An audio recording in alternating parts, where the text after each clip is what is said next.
The sheriff's knuckles hit the door at 7:14 a.m. I knew it was him before I looked through the peephole. You develop a sixth sense for bad news when you're 63 and your husband just died. The kind of pounding that says, "This can't wait and you're not going to like this."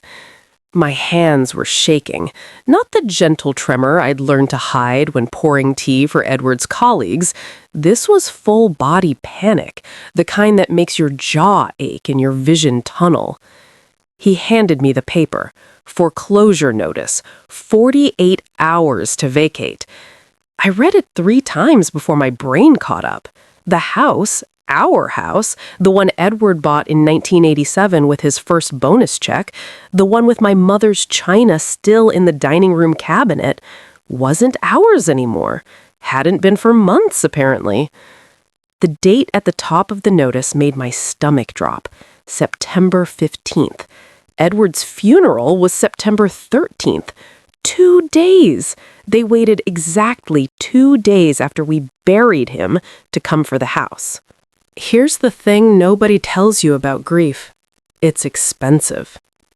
3 weeks earlier, I'd stood in Kroger with a cart full of groceries and a debit card that said "declined" in angry red letters. The cashier, a kid young enough to be my grandson, looked at me with that careful pity people reserve for the elderly and confused. I tried another card. Declined. Then another. Same result. I pulled out my phone with fingers that felt too thick and clumsy and opened the banking app Edward had set up for me back when smartphones were still new and terrifying.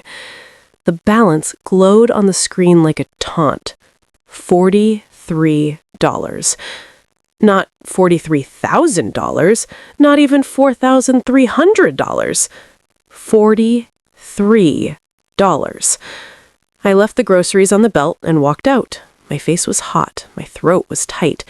I didn't cry, not there, not in front of strangers, but I wanted to scream. Edward had been the town's golden boy, the philanthropist, the man who wrote checks to the library and the Little League and anyone with a hard luck story. And he left me with less than the cost of a tank of gas. That was the moment I should have known something was wrong. I didn't look. I should have, but I didn't.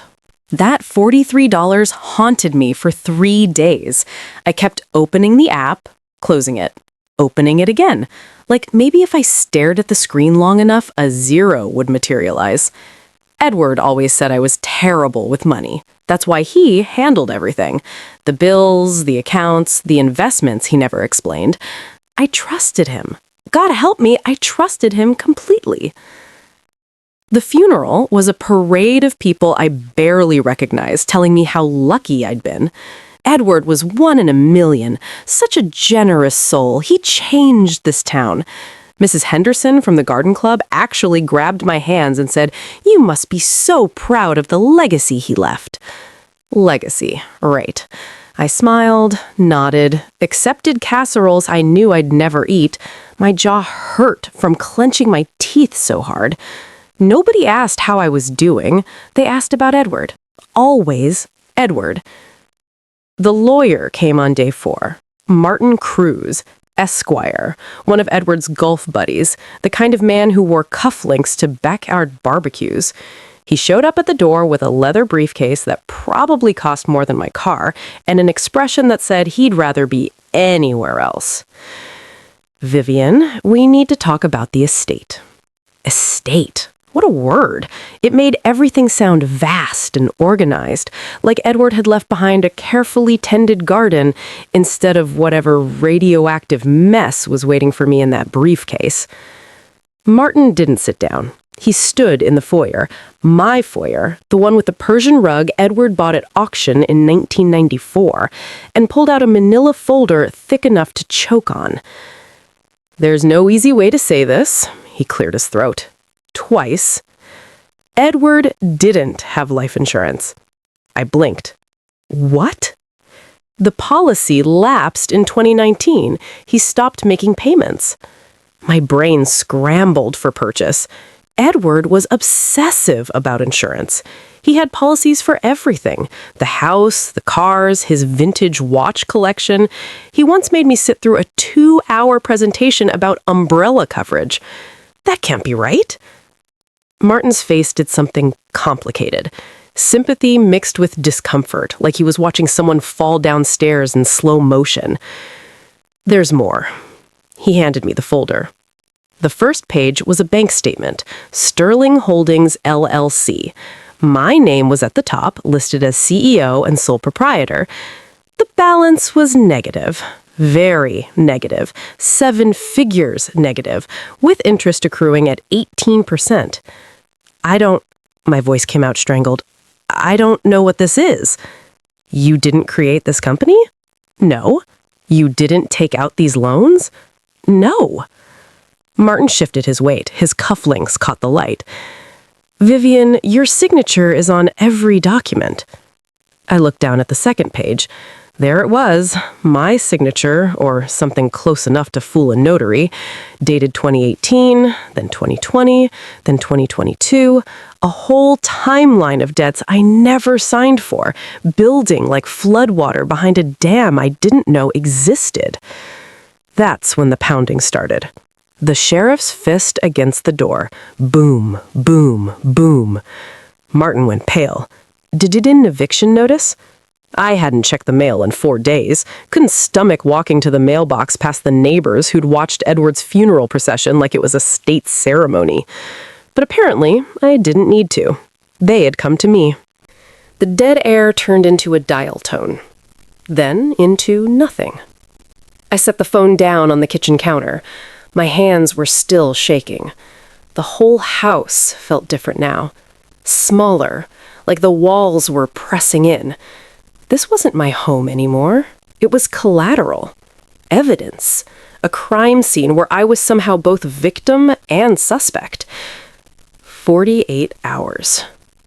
I did the math automatically, the way you do when panic makes everything feel hyper-real. 48 hours meant I had until Thursday morning to figure out how a man who'd been dead for 2 weeks had managed to destroy my entire life. Or maybe he'd been destroying it for years and I just hadn't noticed. That thought made my chest tight. I grabbed the manila folder Martin had left and dumped it on the kitchen table. Papers scattered everywhere.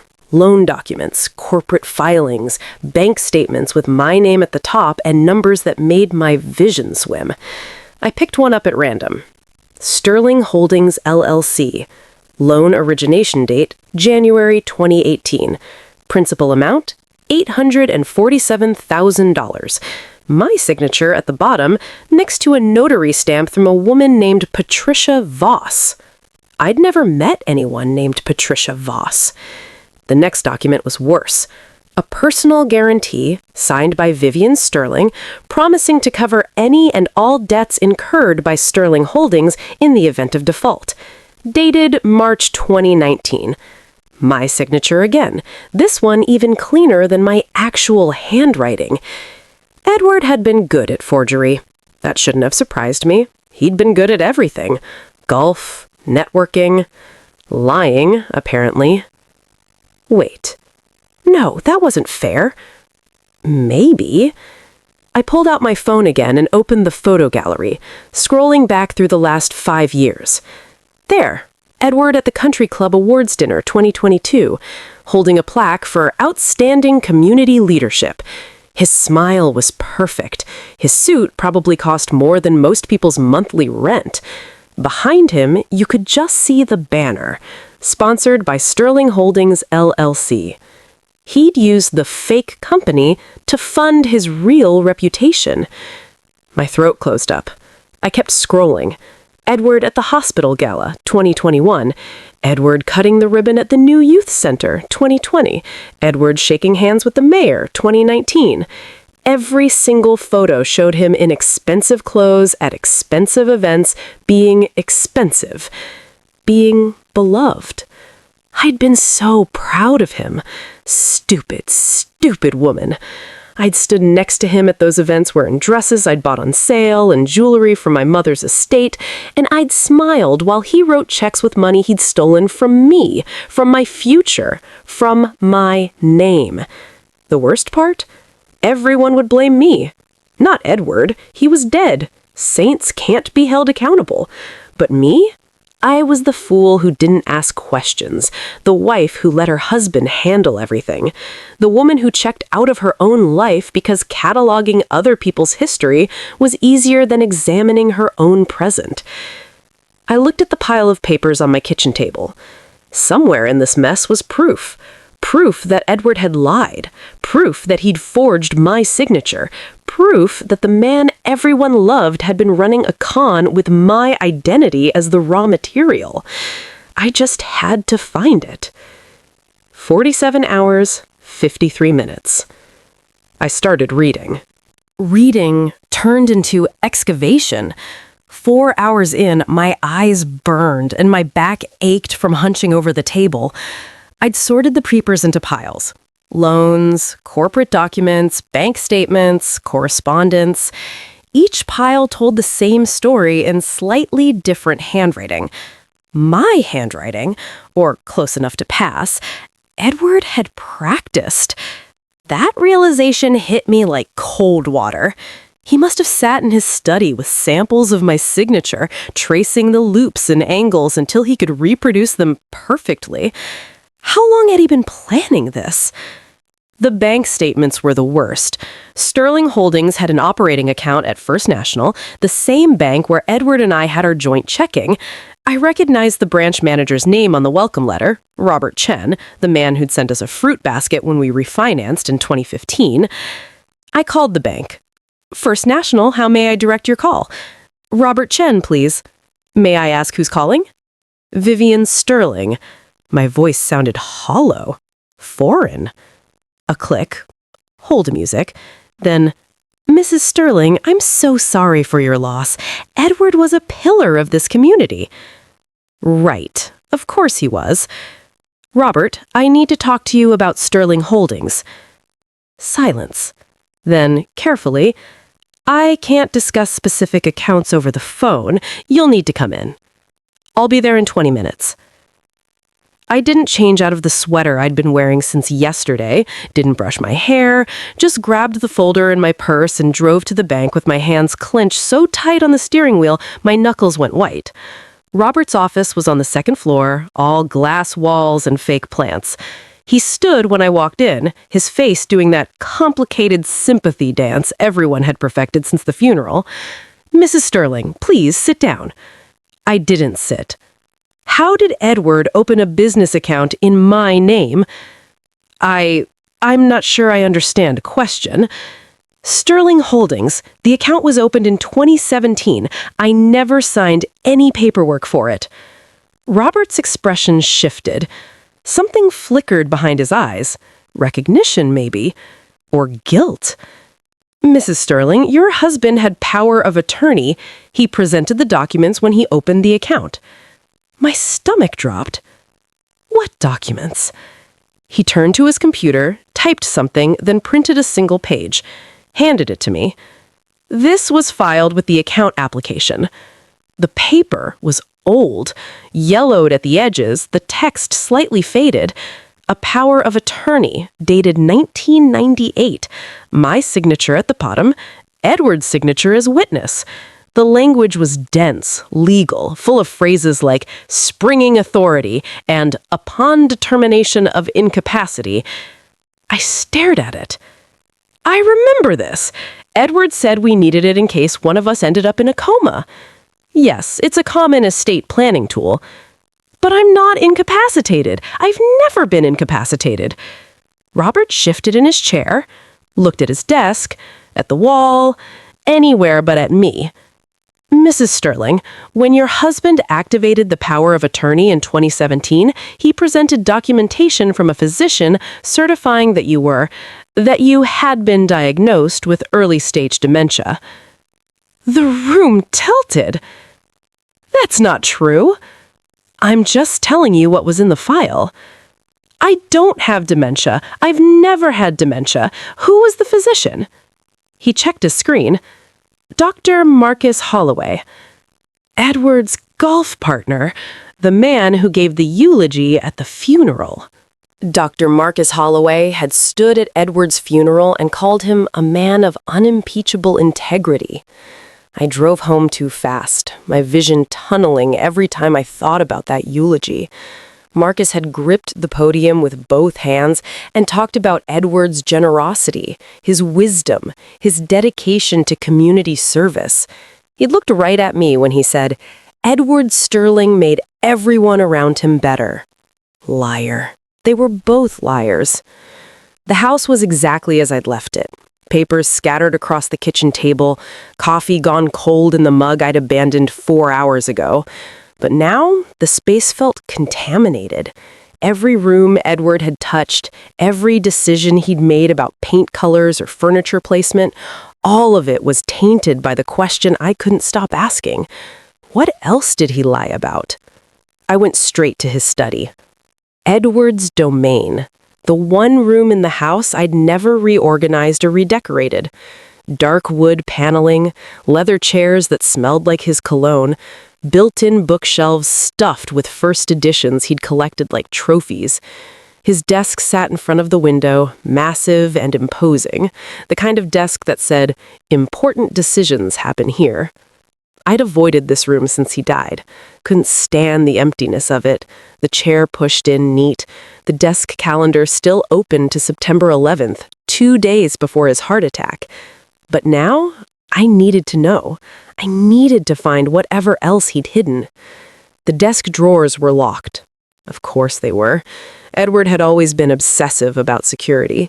I checked the usual spots, under the desk lamp and the pen holder, taped to the underside of the drawer. Nothing. Then I remembered. He kept a spare key in the bookshelf, tucked inside a hollowed-out copy of The Great Gatsby. He'd shown it to me once, years ago, thought it was clever. The key was right where I remembered. The first drawer held nothing interesting. Tax returns, insurance statements from investment accounts I recognized. Normal husband paperwork. But the bottom drawer was different, heavier. When I pulled it open, I saw why. A red velvet box sat inside, about the size of a shoebox, the kind of thing you'd use for jewelry or important keepsakes. My heart hammered against my ribs as I lifted it out and set it on the desk. Inside were envelopes, dozens of them, organized with rubber bands by year. 2017, 2018, 2019, 2020, 2021, 2022. I pulled out the 2017 stack and opened the first envelope. A notice from Sterling Holdings, LLC. Past due balance, $43,000. Final warning before legal action. The second envelope. A letter from Argentum Asset Management. Dear Mrs. Sterling, as CEO of Sterling Holdings, you are personally liable for... Third envelope. A court summons for unpaid corporate taxes. Fourth, another loan, this one from a private lender I'd never heard of. Interest rate? 22%. I dumped the entire box onto the desk. Envelopes cascaded everywhere. Years of debt notices and collection letters and legal threats, all addressed to me at that Harbor Industrial Park address I'd never seen. Every single one marked urgent or final notice or legal action pending. Edward had been collecting them, organizing them, saving them like souvenirs. There was no life insurance policy, no inheritance, no safety net. Just this, a red velvet box full of proof that my husband had spent 5 years systematically destroying me. The proof sat in front of me like evidence at a crime scene. I picked up one envelope at random, March 2019. A demand letter from a collection agency asking for $127,000 in back payments on a loan I'd supposedly signed for in 2018. The letterhead was professional, the language cold and legal. Dear Mrs. Sterling, despite multiple attempts to contact you regarding your outstanding obligation. Multiple attempts. They'd been sending these for years. to an address Edward had created, a fake office he'd registered in my name so the bills would never reach me. My hands started shaking again.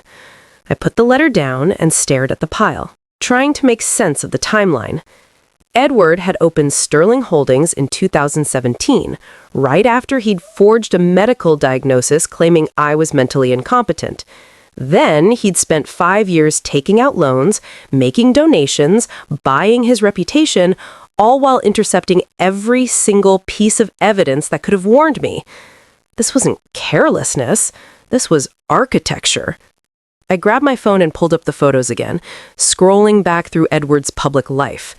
There he was at the hospital gala in 2018, presenting a check for $50,000 to the children's wing.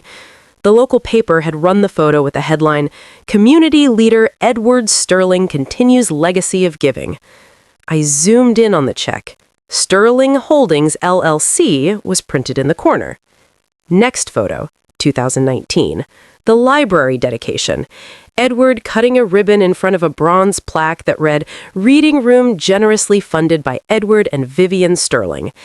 Except Vivian Sterling hadn't funded anything.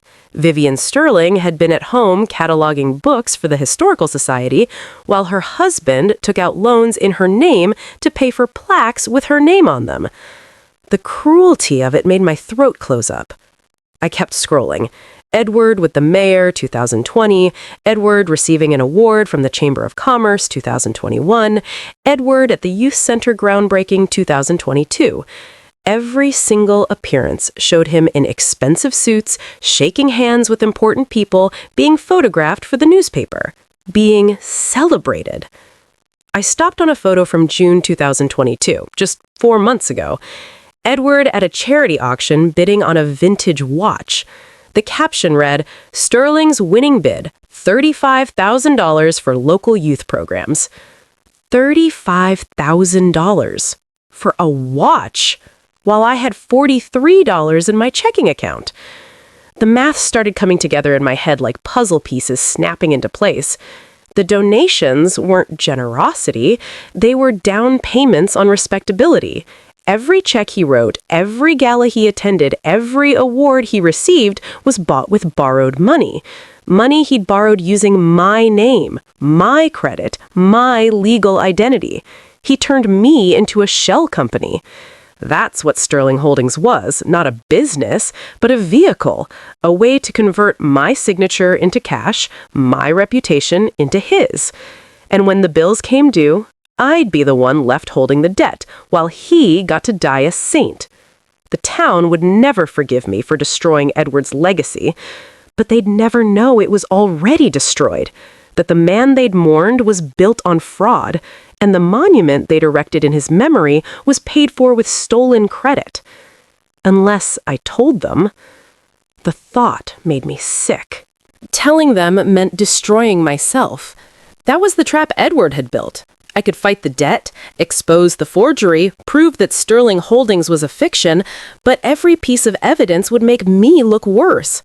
The woman who didn't notice her husband taking out millions in her name, the wife who signed a power of attorney and never checked what he did with it, the fool who let herself be turned into a corporate puppet.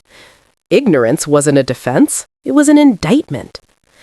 I sat at Edward's desk until the light changed, until the room went from gray to dark, and my neck ached from staring at papers. Then I picked up my phone and started calling the creditors. The first number went to a voicemail box. Professional recording, no callback promised. The second connected me to a call center somewhere far away, all echoing voices and hold music. A woman with a bored voice asked for my account number. When I gave her the Sterling Holdings information, her tone changed, got sharper.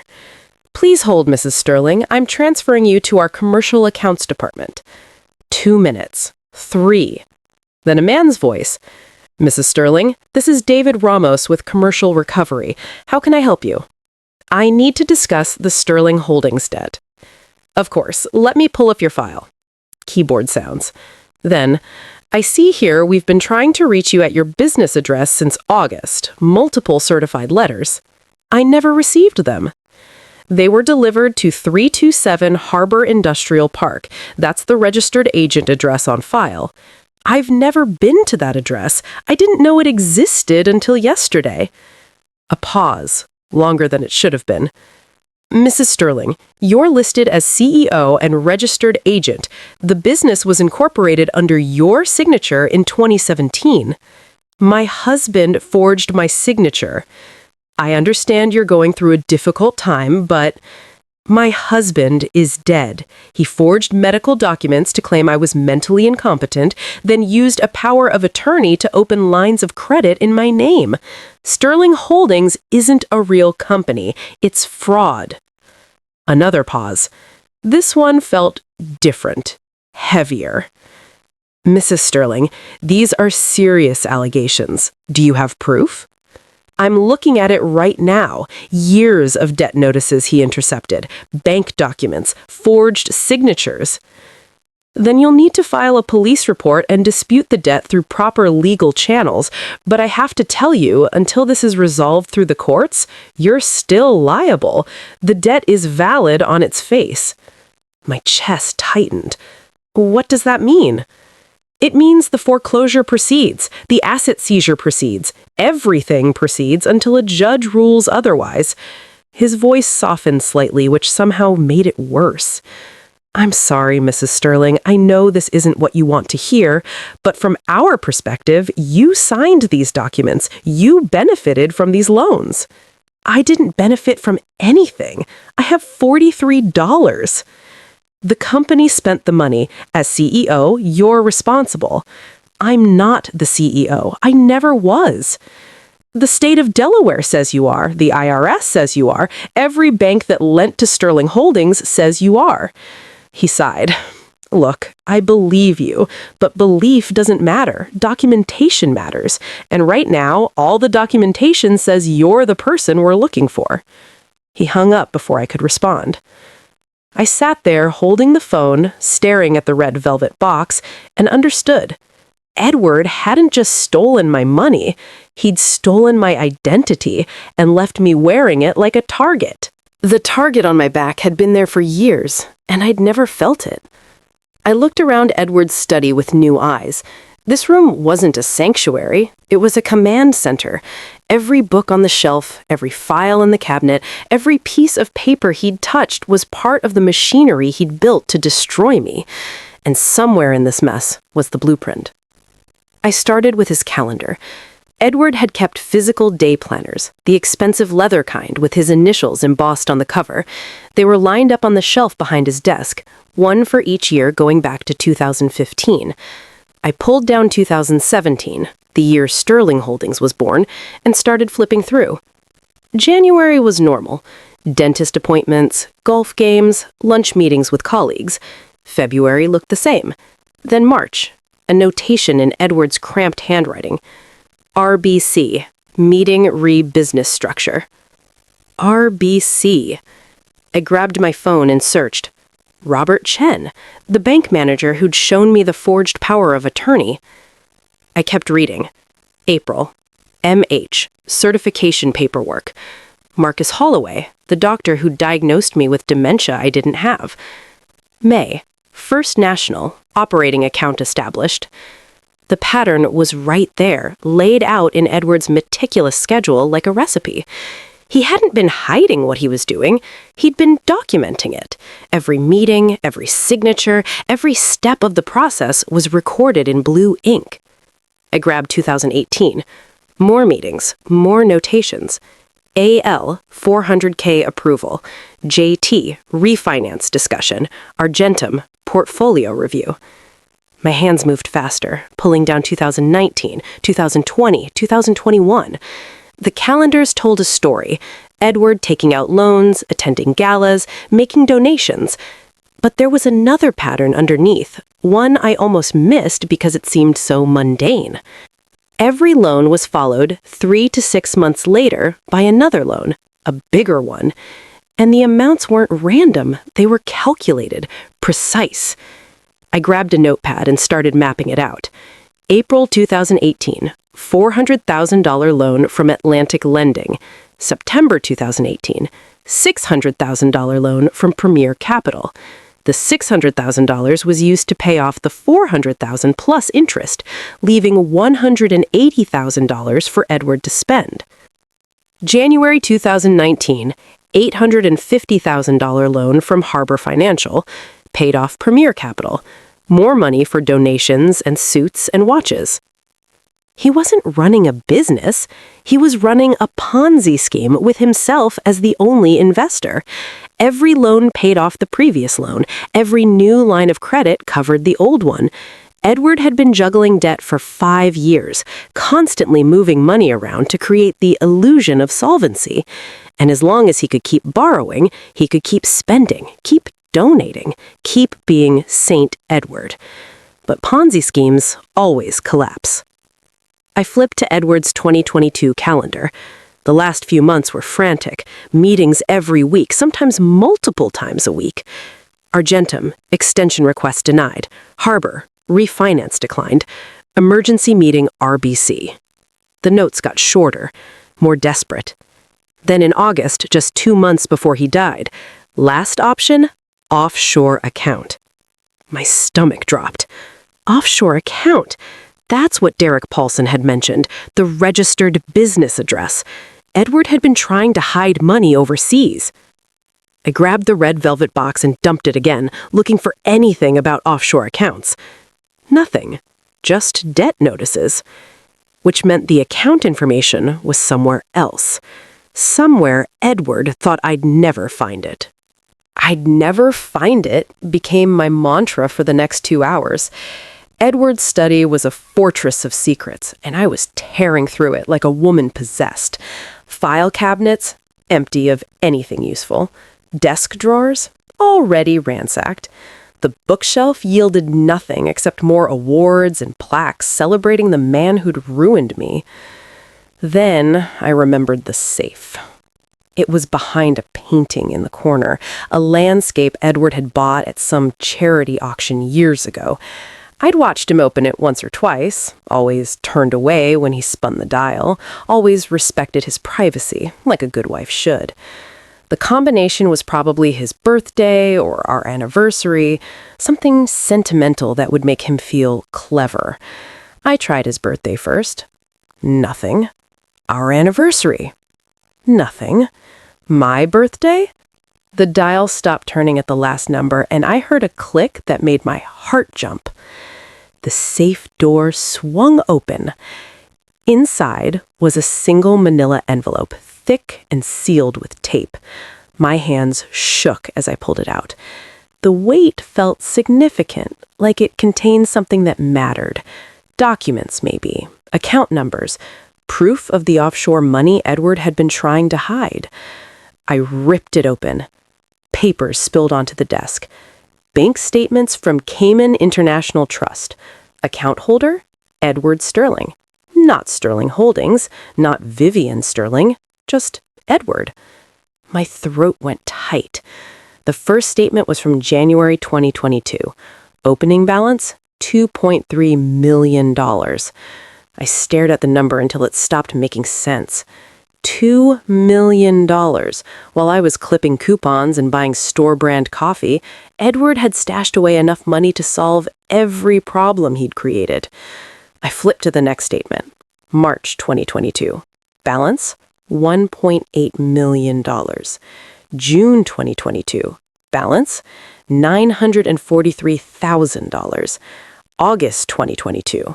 Balance, $180,000. September 2022, the month Edward died. Final balance, $100. $100. I read the transaction history with hands that wouldn't stop shaking. Withdrawals, every single one. $50,000 here, $75,000 there. Wire transfers to creditors I recognized from the red velvet box. He'd been paying down the Sterling Holdings debt with money from his personal offshore account, trying to keep the scheme running just a little bit longer. But it wasn't enough. The debt had grown faster than he could pay it. The interest alone was consuming him. And in the end, After draining millions, after spending 5 years robbing me to fund his reputation, Edward had died broke. The man they'd eulogized as a pillar of the community had left behind exactly what he'd left me: nothing. I sat back in his chair and stared at the offshore statements. This was supposed to be the safety net, the emergency fund, the proof that Edward had planned for my future even while he was destroying it. But there was no future here, just evidence that he'd known exactly what he was doing and chosen to do it anyway. $43 in my checking account, $100 in his offshore escape hatch. The math was almost poetic. I looked at the clock. It was past midnight. The sheriff would be back in less than 36 hours to throw me out of the house Edward had mortgaged using the identity Edward had stolen to fund the reputation Edward had faked. And I had no way to stop it. The scream that came out of me wasn't planned. It just erupted, raw and ugly and full of every bit of rage I'd been swallowing since the funeral. I screamed until my throat hurt, until my chest ached, until the sound echoed off the walls of Edward's study and came back at me like an accusation. Then I cried. The crying stopped when I ran out of tears.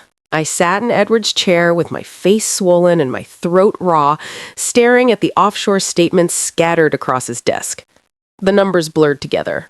$100, $43, millions borrowed. All of it gone. The arithmetic of betrayal laid out in bank statements and debt notices and forged signatures. Then something clicked in my brain. A pattern I'd seen before, back when I was cataloging the Historical Society's legal archives. Old probate cases from the 1800s, disputes over estates and wills and competency hearings. Edward had declared me mentally incompetent in 2017. But he'd been the one showing signs of cognitive decline in his final year. The repeated questions I'd dismissed, the paranoia about creditors coming after him, the frantic meetings in his calendar, the offshore account that should have been a nest egg but got drained to nothing. A healthy man doesn't spend 5 years orchestrating his own financial suicide. I grabbed my phone and called Martin Cruz. It was 1 a.m. He answered on the 5th ring, voice thick with sleep. "Vivian? What? I need you to file an emergency motion to stop the foreclosure." Silence.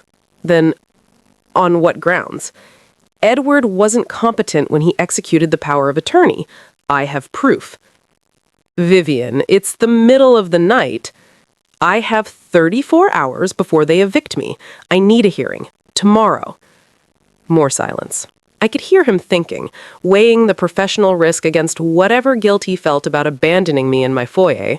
Finally, what kind of proof? Medical records showing early cognitive decline, financial documents proving erratic behavior, a pattern of paranoid spending and debt accumulation that no rational person would engage in. My voice steadied as I talked. This was familiar ground. Evidence, documentation, building a case. He claimed I was mentally incompetent to justify taking control, but he was the one who was compromised. That's a hell of an argument. Can you make it in court? I can try, but Vivian, even if we prove Edward was incompetent, that doesn't automatically invalidate the debt. The creditors acted in good faith. I don't care about the debt, I care about the house. If Edward wasn't competent to execute the power of attorney, then everything he did with it is void, including the mortgage he took out last year. I could hear Martin breathing on the other end, thinking, calculating. Then, "I'll file the motion first thing in the morning. Be at the courthouse by 9. He hung up. I sat there holding the phone, my heart hammering against my ribs. What I was about to do would destroy Edward's reputation. The plaques would come down. The donations would be scrutinized. Every person who'd praised him at the funeral would realize they'd been mourning a fraud. Mrs. Henderson from the garden club would never speak to me again. The library board would probably ask me to resign. The entire town would turn on me for tarnishing their saint. But they'd already turned on me. They just didn't know it yet. In their eyes, I was the negligent wife who let her finances spiral out of control, the foolish widow who couldn't manage her own affairs. At least this way, I'd be telling the truth. I pulled Edward's medical records from the offshore envelope, results from a neurological exam he'd had done 6 months before he died. The doctor's notes mentioned concerning patterns of executive dysfunction and recommendation for follow-up cognitive assessment. Edward knew. He knew something was wrong and kept going anyway, kept borrowing and spending until there was nothing left but debt and lies. I was going to make sure everyone else knew too. Everyone knew by 10:30 the next morning. The courtroom was smaller than I expected. Wood paneling, fluorescent lights, a judge who looked like she'd rather be anywhere else. Martin sat next to me at the plaintiff's table, his briefcase open and full of the documents I'd spent all night organizing. Across the aisle, 3 lawyers from Argentum Asset Management whispered to each other like I wasn't even there. The judge, Margaret Chen, no relation to Robert, reviewed Martin's emergency motion without expression. Then she looked up at me. "Mrs. Sterling, you're claiming your late husband was not competent to execute a power of attorney that's been in effect for 7 years?" I stood. My legs felt shaky, but my voice came out clear. "Your Honor, I'm claiming he wasn't competent when he activated it. The document was created in 1998 as a medical safeguard. Edward didn't trigger it until 2017, when he forged a physician's diagnosis stating I had dementia." One of the Argentum lawyers stood up. "Your Honor, this is a transparent attempt to avoid legitimate debt." "I'll hear from Mrs. Sterling first." Judge Chen gestured for me to continue. I took a breath. In 2017, Edward told First National Bank that I was mentally incapacitated. He presented fabricated medical records from Dr. Marcus Holloway. That lie allowed him to take over my finances completely, to open accounts in my name, borrow millions, create a fake corporation with me as CEO. But I have evidence that Edward was the one experiencing cognitive decline. Martin handed me the folder. I walked it to the judge's bench. "These are neurological exam results from March 2022. Edward's doctor noted executive dysfunction and impaired judgment. There's also a pattern of increasingly erratic financial behavior, taking out loans to pay off other loans, draining a $2.3 million offshore account down to $100, spending compulsively on charitable donations he couldn't afford. No rational person behaves this way." Judge Chen flipped through the medical records. Her expression didn't change, but something shifted in her posture. "Dr. Holloway's diagnosis of you, do you have the original document?" "The bank has it on file. I'm requesting that the court subpoena Dr. Holloway to testify about how he reached his diagnosis, because I've never been his patient." The courtroom went silent. The Argentum lawyer tried again.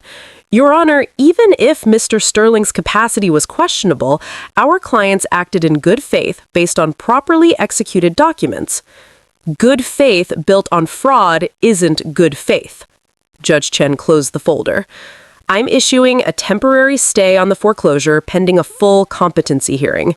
Mrs. Sterling, you'll need to prove that your husband was not of sound mind when he executed the power of attorney and subsequently when he incurred these debts.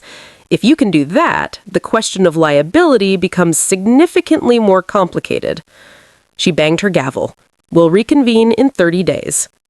I walked out of the courthouse into September sunlight that felt wrong, too bright, too warm for what I'd just done. Martin followed me to the parking lot, his face carefully neutral. "You know what happens now," he said. "I know. The newspapers will cover this, people will talk. Edward's legacy. Edward's legacy is a lie." My voice came out harder than I intended. "Let them talk." He nodded slowly. "For what it's worth, I think you did the right thing." I didn't answer. Right and wrong felt like concepts from a different life, one where I'd trusted my husband and believed in happy endings.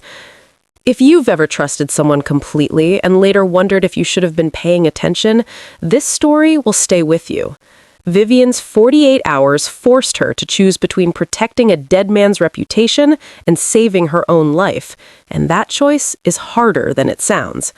Subscribe if you want to see more stories about the lies we tell ourselves to survive, and the moment we finally stop believing them.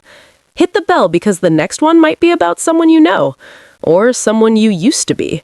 Drop a comment if you've ever had to choose between a comfortable lie and an ugly truth. I read every single one, and your stories matter more than you think.